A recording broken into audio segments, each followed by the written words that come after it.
तस्वीरें अपने आप में बयां कर रही हैं। आंदोलन के 378 दिन का संघर्ष बॉर्डरों पे आपने देखा, आपको याद भी होगा।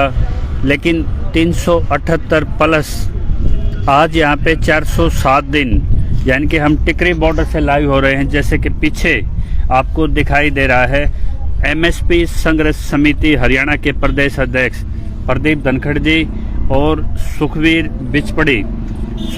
बिचपड़ी ये अपना जिला हिसार से बिलोंग करते हैं। और जो सिंगू बॉर्डर पे भी इसी तरह के किसानों के पड़ाव, यानी कि अब भी वो किसान हैं जो घर नहीं लौटे। महाराणा प्रताप का आपने सुना होगा, उन्होंने घास की रोटियां खाई लेकिन उन्होंने शिकस्त स्वीकार नहीं की। यानी कि प्रकृति का एक सिद्धांत है, यदि आप में बीज हैं, आप क्रांति के, आप उगना जानते हैं, तो कोई कितना भी खुश हो ले, कितने भी प्रयास कर ले सरकार, बिकाऊ नेता, चुनावी नेता, लेकिन यदि आपको उगना है क्रांति के साथ तो आपको कोई रोक नहीं सकता। यानी कि जब तक आपका मन हार को स्वीकार नहीं करता या आप जब तक जीतने का जज्बा आपके अंदर नहीं मरता, तो चाहे झूठी जीत का आज हरियाणा में जश्न का माहौल बनाया गया उन्हीं नेताओं द्वारा जिनको चुनाव में उतरना था। और ये खेल एक कमेटी के द्वारा बनाया गया। कमेटी की घोषणा ना प्रधानमंत्री ने की, ना कृषि मंत्री ने की, स्वयं जिम्मा उन बिकाऊ नेताओं ने उठाया। उन्होंने ये भी नहीं कहा कि कमेटी में कौन कौन किसान नेता शामिल हुए, लेकिन उनके प्रस्तावित गुप्त एजेंडा जो खेला गया रात के अंधेरे में, आपके बॉर्डर्स खाली करा ले गए, आपकी मौतों पे तांडव हुआ, जश्न हुआ, बेशर्मी यहाँ तक हो गई कि हरियाणा में जो गौशाला के और जो धार्मिक प्रोग्राम थे उनके आज भी प्यूपट, यानी कि उनके लाउड स्पीकर्स आज भी उस एजेंडे पे काम कर रहे हैं। जहाँ के रोहतक एक मीटिंग में हमने बताया था कि साफ हो गया कि इस आंदोलन से किसान ने खोया है, पाया कुछ नहीं। क्योंकि जिनको हम नेता समझे थे वो तो आड़ती थे, वो प्रायोजित थे विपक्ष के, उनका खेल खुल गया। लेकिन आज बॉर्डरों पे जैसे इनकी मीटिंग होती है आपस में, भाई सुखबीर हमारे बीच में है, तो एक दो बड़ी समस्याएं इनके सामने हैं। एक तो किसान के मुद्दे पे इस पे शुरुआत ही नहीं हुई एमएसपी के कानून की तरफ। और जो 25 साल पहले जो सर्वे होने चाहिए थे कि कमेटियाँ बनती, एक्सपर्ट की रिपोर्ट आती, वो रिपोर्टें तो आ चुकी हैं पहले भी, प्रधानमंत्री खुद उसके हेड थे। इवन एमएसपी का ड्राफ्ट कानून भी AIKSSC के हेडेड में यही किसान नेता जो 40 है उसमें भागीदार होते थे, वो प्रधानमंत्री को दिया जा चुका है, कृषि मंत्री को दिया जा चुका, और यहाँ तक के पार्लियामेंट में प्राइवेट बिल के रूप में है। तो 25 साल पीछे किसानों को धकेलने का षड्यंत्र। और अब 15 तारीख की एक प्रस्तावित सरकारी कागजी मीटिंग इनकी, यानी कि उसमें बड़ी संभावनाएं हैं कि एमएसपी को आगे राजनीतिक मुद्दा बना के छोड़ दिया जाए। रिपोर्टें आएंगी, अलग अलग आएंगी, दल इस पे वोट मांगेंगे।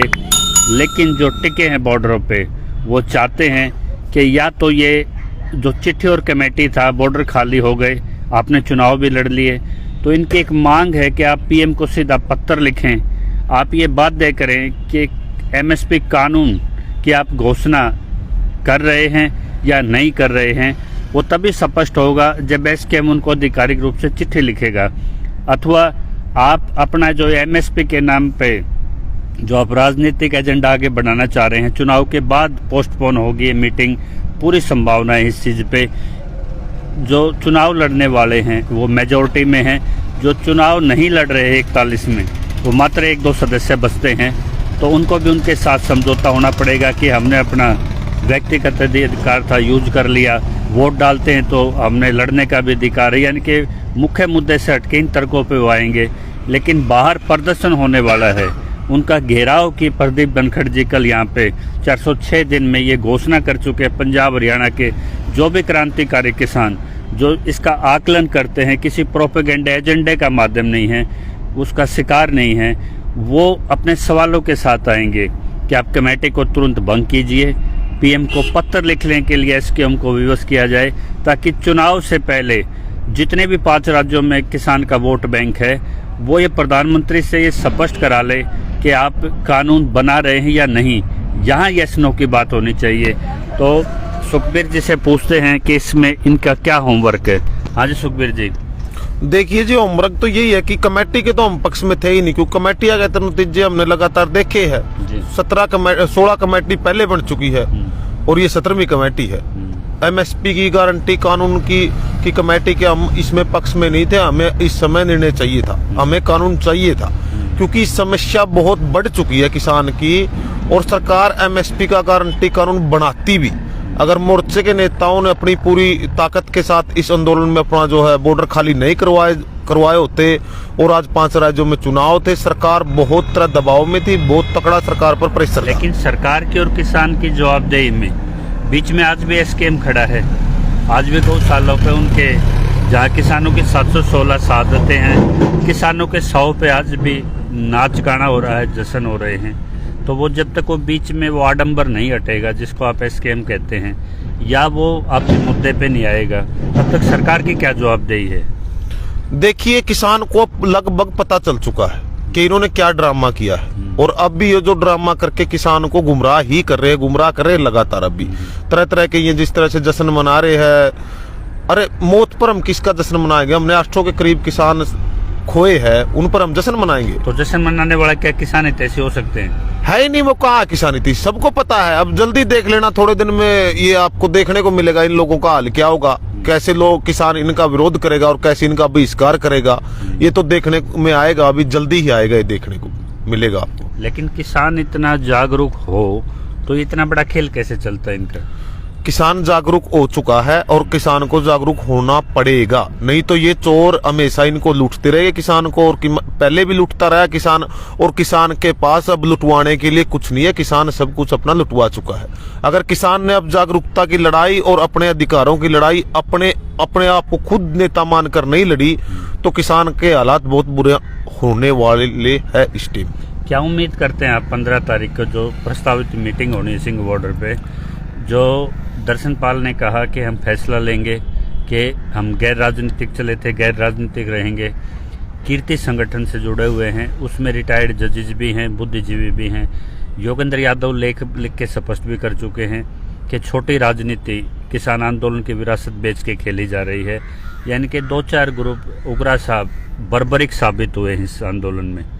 जो वो पंजाब का जो 32 की संगत उससे बाहर नहीं निकल पाए, इतना बड़ा ग्रुप था उनका, यदि वो अकेले ही बॉर्डर्स पे टिके होते या एमएसपी पे रुक जाते तो वो एक पागल हाथी की तरह बिहेव कर रहे हैं। यानी कि जिस तरह उनकी ताकत का फायदा सरकारों को मिला है, इस संगठन से वो भी बाहर नहीं निकल पा रहे। तो इन परिस्थितियों में आपको क्या लगता है कि क्या फैसला हो सकता है? देखो डॉक्टर साहब, मैं आपको सच्चाई बताऊं, और सच्चाई बताऊंगा मैं प्रैक्टिकल। मैं अब कम से कम 8-9 दिन पंजाब में जाके आया हूँ, किसानों से मिल के आया हूँ, किसानों की मांगों पर, किसानों पर किस संगठन ने, किस नेता ने क्या किया, क्या दिलवाया किसान को क्या फायदा करवाया, मैं इनको सबको देख के आ चुका हूँ। इनमें से मैंने कोई भी एक ऐसा नेता नहीं मिला, 35, 40, 30 साल से किसानों के लिए लड़ रहे हैं। ये किसानों के लिए नहीं लड़ रहे, ये अपने लिए लड़ रहे हैं। इन्होंने किसी भी किसान का कोई भी भला नहीं किया वहां पर अभी तक। पेटी बुर्जुआ उस टाइप के नहीं, सिर्फ इन लोगों ने धंधा बना रखा है, ये धंधा चला रहे हैं, किसानों को गुमराह कर रहे हैं। जब भी किसानों का में जोश होता है, जब भी किसान सरकार के लिए अपने अधिकार मांगने के लिए, अपनी लड़ाई लड़ने के लिए जब तैयार होता है, जब वो गुस्से में होता है, उसको ठंडा कर देते हैं, उसको आंदोलन चला के थोड़े दिन बिठा के उसको गुमराह कर देते, दिशा इन कर देते हैं, उसको अकलेने ही नहीं देते। वो ले सकता है, उसको ये लेने नहीं देते, बीच में रास्ते की रुकावट बन जाते हैं, सरकार के और किसान के बीच में आके ये दलाली का काम करते, बीच में आके एक जो बिचौलिए का काम ये लोग करते। तो सतनाम जी के साथ आप पंजाब में होमवर्क करके आए हैं, किसानों का आह्वान भी करके आए कि 15 तारीख को जुटो, यदि आपको अपना मुद्दा और अपना अस्तित्व चाहिए। तो क्या उम्मीद लग रही है पंजाब के किसान वहाँ पे किस संख्या में जुड़ सकते हैं? किसान आएंगे, काफी संख्या में आएंगे वहाँ पर, मतलब दबाव बनेगा। हाँ, दबाव बनाएंगे, और वहाँ पर पंजाब में दबाव बनाना शुरू भी कर दिया किसानों पर।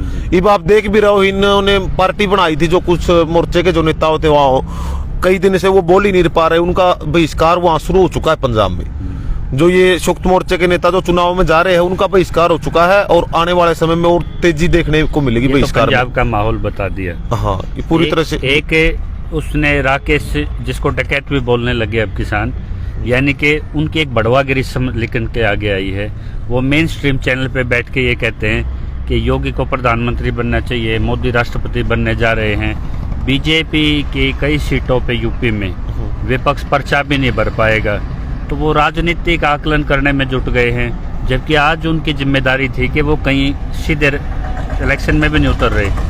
आज वो अगर यूपी के किसानों का आह्वान करते कि किसान विरोधी ताकतों को आप हराइए, बजाय वो उनका गुणगान कर रहे हैं, तो ये पंजाब का तो इलाज कर देंगे अपने चुनाव नेता को, तो तय है लगभग। लेकिन यूपी में जो उसके बराबर उनको मीडिया में जिनको स्पेस दिया गया, सरकार ने अच्छे से प्रायोजित किया।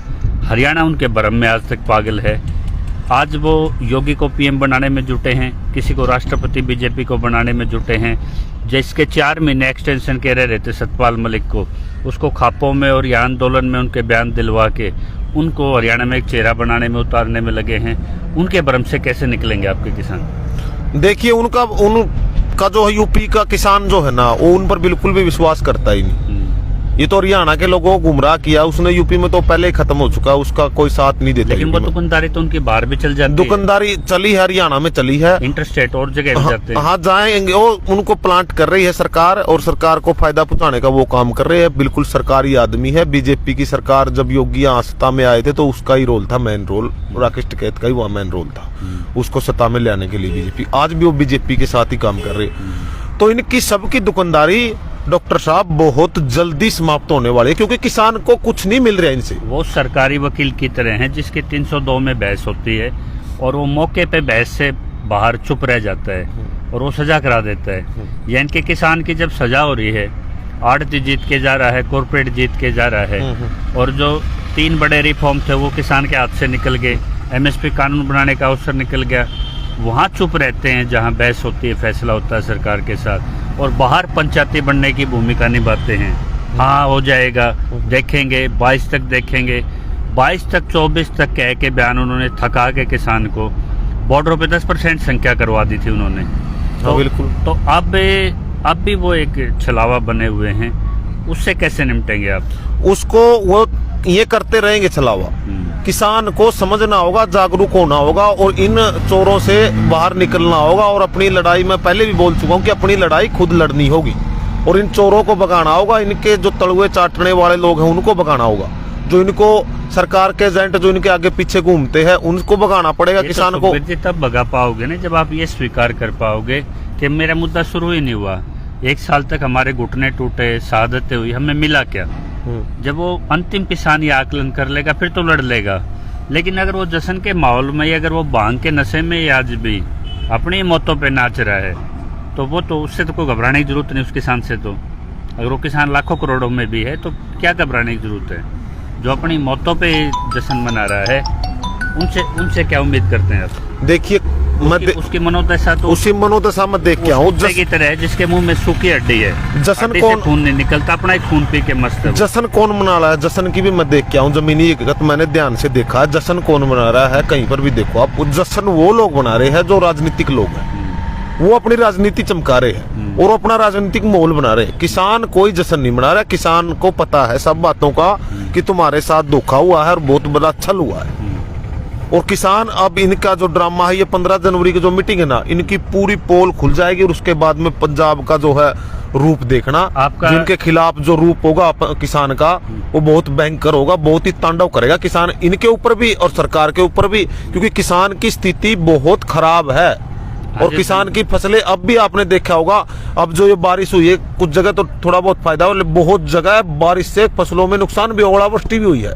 और पिछली नरमा की फसल, धान की फसल, पिछली भी लगातार 3 साल से किसानों की फसलें बर्बाद हो रही। किसान कर्जे में इतना डूब चुका है, किसान लगातार आत्महत्या कर रहा है, किसान की बहुत बुरी हालात है। और किसान का पर के गांव पर नमक छिड़कने का ये लोग काम कर रहे हैं। तो 300 करोड़ के बिजनेसमैन को आप किसान नेता बनाओगे, आप किसी एमएलए के कैंडिडेट को, किसी राजनीति के हथियार को अपना नेता बनाओगे, तो आपके साथ होना स्वाभाविक है। ये इसमें कौन सा चंबे वाली बात है? हाँ, ये हुआ है, फिर तभी तो धोखा हुआ किसान के साथ है, तभी तो सरकार दुश्मन है किसान की।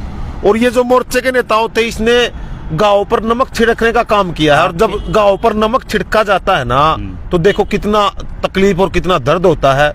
तो अब इस किसान पर जो गांव पर जो नमक छिड़का गया है ना, तो इसका कितना बड़ा बदला लेगा किसान, ये आप देख लेना आने वाले समय में। अभी जिस दिन घेराव होगा, आपका मुख्य मांग क्या रहेगी स्कीम से? मुख्य मांग यही है हमारी, तो पुरानी मांग है, नई थोड़ी है। एमएसपी गारंटी कानून, कमेटी नहीं चाहिए हमें, गारंटी कानून चाहिए। उनके लिए क्या चेतावनी, क्या करें वो, जिसके लिए आपके आह्वान पे? चेतावनी ये है, आप कुछ नहीं कर सकते तो आप अपने रास्ते से हटिए और अपने चुनाव में लड़िए, चुनाव लड़िए, विधायक बनिए, एमपी बनिए, कुछ बनिए, हमें कोई लेना देना नहीं ना तो चुनाव से। हमें हमारा जो कमेटी के भाग बने हुए हैं उसके वो करे क्या किया उन्होंने 1 महीने तक? कोई मीटिंग की सरकार से? तो नहीं करेंगे, उनकी भूमिका इसीलिए फिट तो किया कोई कमेटी पर कुछ एमएसपी गारंटी कानून हुआ है लागू, या कोई चर्चा हुई है, कोई रिपोर्ट आई है अभी तक? आप क्या मांग करते हैं उनसे कि भाई आप ये कमेटी चलती रहे, ये कमेटी जब तक रहेगी आपके एमएसपी ना? हमें पहले भी कमेटी की जरूरत नहीं थी, अब भी कमेटी की जरूरत नहीं थी। हमें तो मोर्चे के नेताओं में अगर दम है तो वो गारंटी कानून बनाए, नहीं तो किसान खुद अपना एमएसपी गारंटी कानून सरकार से बनवा लेगा और जल्दी। तो कानून तो सरकार ही बनाती है, सरकार बनवाएगी। हाँ। और अगर ये बीच में ना हो ना, एक दलाली के रूप में, मान ले जो बीच में बिचौलिए के रूप में, अगर ये सरकार, ये कमेटी और सरकार और ये किसान के बीच में ये कमेटी ना हो, तो अब तक तो एमएसपी का गारंटी कानून ना तो बॉर्डर खाली होते, और एमएसपी का गारंटी कानून सरकार बना चुकी हो। 1 साल तो ये आपके आका बने हुए थे, इनके फरमानों पे आप ये टोल जाम कर रहे थे, आप शहादतें दे रहे थे। ये 1 साल तक ये सरकार का बचाव कर रहे थे। नहीं, सरकार आप लोग भी तो उनके साथ जुटे हुए थे 1 साल से लगा। हम तो लोगों को जागरूक कर रहे थे, लेकिन ये लोग ताकत में ज्यादा थे हमसे, हम कमजोर थे। ये ताकत में तो नहीं, 40 है कुल किसान करोड़ों में, कुल 40 है, लेकिन इनका सरकार भी तो मदद कर रही है। किसान का क्या होता है, किसान हर जगह कैसे फंसता है? मान ले अब की बार किसान की फसल बर्बाद होगी तो किसान बोना तो बंद नहीं करता। जी मैं आपके पास लौटूंगा। हाँ जी धनखड़ साहब, आपकी जो बाहर आप प्रदर्शन करेंगे, किन सवालों के साथ आप जाएंगे स्कीम के नेताओं के पास? हमारा तो एक ही मेन सवाल है। सवाल क्या है? किसान का हक है कि एमएसपी कानून चाहिए, कमेटी नहीं। तो उसके लिए तो वो पत्र लिख सकते हैं, उनको वो कैसे मैसेज दें? पत्र यो है, ये किसान नेताओं के ड्रामों से उब चुका है। ड्रामे तो हैं ये, बार बार आप जो सवाल करना चाह रहे हो उसी का जवाब पार्ट है ये। तो आप गाने बना लो इस चीज पे कि कमेटी ने कानून चाहिए। आप काम क्या चाहते हैं उनसे? एमएसपी कानून चाहिए। कानून को थोड़ा बनाएंगे, प्रधानमंत्री तो बनाऊंगा। तो फिर आप उसके लिए क्या मांगे? उनके वे माध्यम है, चिट्ठी लिखें। तो उससे रिजाइन चाहते हैं आप, कमेटी से रिजाइन करें? अगर हम तो इन्हों कहें भाई रिजाइन तो अलग चीज है। हम तो कहें अगर इनमें एमएसपी कानून की आवाज उठाने भी अगर इनकी हिम्मत नहीं है तो पीछे हट जाएं। उन्होंने अपना एजेंडा ले लिया कि हम कमेटी के थ्रू जाएंगे। आप चिल्लाते रहो सड़कों पे। आप उनके कमेटी के खत्म करने के लिए कोई मांग पत्र तो देंगे प्रधानमंत्री को? वो बहुत जल्द अगर आप अनपढ़ नेतृत्व रखोगे तो कौन सा अनपढ़ नेतृत्व है? जब आपके पास कोई रास्ता ही ड्रिल बनाने का ही आज किसान के पास बहुत कुछ है। क्या कौन कहता है अनपढ़? आपको अपनी आवाज प्रधानमंत्री तक पहुंचानी नहीं आती, कम से कम वो एक कमेटी का तो लेके बैठे हैं। आज सारी चीज किसान के पास, आज सारी संसाधन है। कोई ये किसान को अनपढ़ और लाचार ना समझे। संसाधन तो आपने अपनी 800 मौतें दे के और आपने दे दिया उनको ताकतवर करके। संसाधन उनके हाथ में, आपके थोड़े नहीं। हम ये संदेश ही देना चाहते हैं हरियाणा वालों को। किसान साथियों, चुनाव उत्तर प्रदेश में है और ये राकेश टिकैत को खास नसीहत देने वाली बात है। जो उत्तर प्रदेश में जाके मोदी की मदद करता है, योगी की, और यहाँ वो बक्कल उतारने की बात करता है। वो तो कह देंगे मैं इसका हिस्सा ही नहीं हूँ स्कीम। हम ये कहते हैं कि पहले से ही हमने समझाया था कि टिकैत नहीं डकैत है ये वाक्य में डकैत साबित होगा। आपके समझने से फर्क क्या पड़ गया? वो कहते हैं मैं स्कीम का हिस्सा ही नहीं हूँ। हम ये कह रहे हैं कि किसान का खून तो चूस लिया किसान राजनेताओं ने और मांस को ये नोच रहे हैं। तो नोचेंगे, आप नोचवा रहे हो ना अपना। ये तो हम तो बड़ा अच्छा, हमारे तो आ ही नहीं सकते। वो तो ठीक है, वो जहाँ बॉर्डर पे प्रोटेस्ट करे वही मीटिंग करके हमने बार बार मीटिंगों में भी ये कहा था, लोग आपके कपड़े फाड़ेंगे जब जमीन पे जाएंगे। अभी तो कपड़े आपके फट रहे हैं। वे जो बैठ के बॉर्डर राजनेता के जो दल्ले होते हैं ना, वे इनको बुला रहे हैं। कोई किसान के घर जा रहा है क्या? कोई टिकैत? कोई गुरुनाम किसान के घर जा रहा है? ये तो एक इनका पहले एक हरियाणा में परंपरा होया करती कि रागणी, किसी को भीड़ जुटानी हो तो रागड़ियों वालों को बुला लेते। ये एक नचनुए वाले तो उस पे आ गए, किसान नेता नहीं रहे अब ये। कौन सा किसान नेता तो है? ये कमेटी भंग करने की आप अपील करोगे 15 तारीख को कि आप कमेटी को भंग कीजिए? बिल्कुल। तो प्रधानमंत्री को पत्र लिखने के लिए आप जो बार बार ये कह रहे थे कि आवाज नहीं पहुंचा सकते कि प्रधानमंत्री तक, हम ये कहते हैं पूरे विश्व में किसान की आवाज जाएगी। संयुक्त मोर्चे की एक तरफ और जो एमएसपी कानून की मांग करने वालों की एक तरफ, पूरे विश्व। यदि वो कमेटी भंग ना करके और प्रधानमंत्री को चिट्ठी ना लिख के कि जी हम कमेटी में हिस्सा नहीं बन रहे, आप कानून बनाइए, 5 राज्यों के चुनाव से पहले स्पष्ट कीजिए आप एमएसपी कानून बना रहे हैं या नहीं बना रहे। अगर वो ये मांग नहीं करते तो एसकेएम को भंग करने के लिए, बहिष्कार के लिए आप तैयार रहेंगे? बिल्कुल। हम तो पहले भी उनको ये संदेश देंगे एक बैनर के जरिए कि एमएसपी कानून चाहिए, कमेटी नहीं। अगर वो कमेटी में उनको कोई फर्क नहीं पड़ता ना तो लाइन खींची जाएगी। तो आप 29 दिन से संदेश ही तो दे रहे हो और कर क्या रहे हो? तो जो 15 तारीख आई भी तो नहीं ना, अभी 15 तारीख को आएगी, उस दिन दिखाएंगे इनको। उनके बहिष्कार के लिए क्या प्लान होगा आप लोगों के पास? हमने सिर्फ एक ही मांग की है कि भाई एमएसपी कानून चाहिए, कमेटी नहीं। तो ये 10-15 चेहरे रहेंगे या किसान भी उठ के आएगा इसमें? आएंगे, जिसको पीड़ा होगी वो जरूर आएगा। भाई जिसको ये लगे कि अब किसान के हकों की लड़ाई थी, अब ये छोड़ के भागे, तो सबको पता है। वो आपके बॉर्डरों पे हैं, वो भादोड़ में मीटिंग करके गए हैं धड़ल्ले से, वो सिंह बॉर्डर पे धड़ल्ले से मीटिंग करेंगे। हमने बता दिया इनका। आपके पास क्या रोड मैप है? आज जो किसान नेताओं का जो रोल रह गया ना, जिसको कमेटी के मध्यस्थता मानते थे, अब वे सिर्फ नचनुए का रूप ले चुके हैं, किसान नेता नहीं रहे। अब आप आलोचक हो सकते हैं। आलोचक कैसे हो सकते हैं? अब तो आपके पास तथ्य रख रहे हैं। गेम प्लान क्या आप लोगों के पास? गेम प्लान ये है, सीधे कपड़े फाड़ने के सिवा कोई गेम प्लान बाकी नहीं बचा अभी। तो ये तो आपराधिक मामले हो जाएंगे कपड़े का। जब बीजेपी वालों के कपड़े फाड़े, जज्बा वालों के फाड़े, तो इन किसान नेताओं को क्यों नहीं फाड़ेंगे जी? 707 का जवाब कौन देगा? अंतिम में क्या आह्वान आपके किसान जो हम अपने किसान साथियों से अपील करना चाहते हैं, जहाँ ये भ्रमित करने वाले किसान नेता हैं, उनका वही हाल करो जो बीजेपी और जज्बा वालों का किया था। 15 तारीख तय उनकी, तो हम तो साथ खड़े होंगे वहाँ। हम ये भी तो देखेंगे ये भ्रमित करने वाले नेता जीतेंगे या किसान के मुद्दे पर खड़े होने वाले जीतेंगे। सीधा सा संदेश प्रदीप धनखड़ ने क्लियर कर दिया है। यदि प्रधानमंत्री को चिट्ठी एसकेएम लिख के ये कमेटी भंग नहीं करता और स्पष्टीकरण नहीं मांगता कि आप कानून बनाने की घोषणा कीजिए, तब 5 राज्यों के चुनाव में उतरिए। और इन्होंने ये भी कह दिया कि जैसे भाजपा जजपा के मंत्रियों के हम हेलीकॉप्टर नहीं उतरने देते थे, उनका बहिष्कार होता था।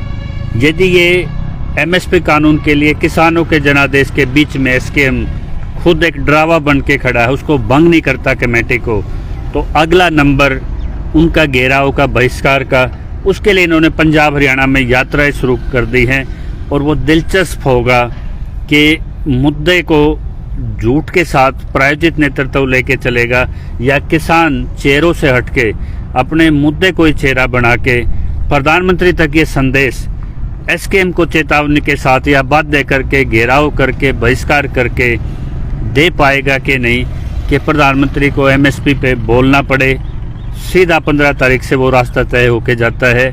यदि 15 तारीख को आप बॉर्डरों पे नहीं पहुंचते तो आप अपने मुद्दे का स्वयं कत्ल होते देख रहे हैं। आप जो 29 दिन से यहाँ बॉर्डरों पे बगैर पानी, बगैर बिजली, जिस सुविधाओं के ये ठंड में, बारिश में बैठे हुए हैं, यानी कि आप उन 716 किसानों के साथ इन 25-26 किसानों की भी आप बलिदान में जगह लिख लीजिए कि आप कितने शहीद और बढ़ रहे हैं। चिल्लाते चिल्लाते लोग मर रहे हैं कि धोखा हो रहा है। धर्मपाल जी केएमपी पुल से कूदे, सुसाइड नोट लिखा क्योंकि गुरनाम आया था फसल के कानून को लेके उनसे घर से। आज ये बार बार चिल्ला रहे हैं कि खेती और एमएसपी कानून पे आप ड्रावा मत बनिए, बीच से हटिए। तो इनकी आवाज़ तभी बुलंद होगी जब सामान्य किसान जिसके लिए लड़ाई लड़ रही है वो अंतिम पंक्ति में होगा और ये चिट्ठी के लिए बाध्य करना पाएंगे। ये 15 तारीख तय करेगी। इसमें ज़्यादा से ज़्यादा इस संदेश को दूर तक पहुँचाइए। लाइक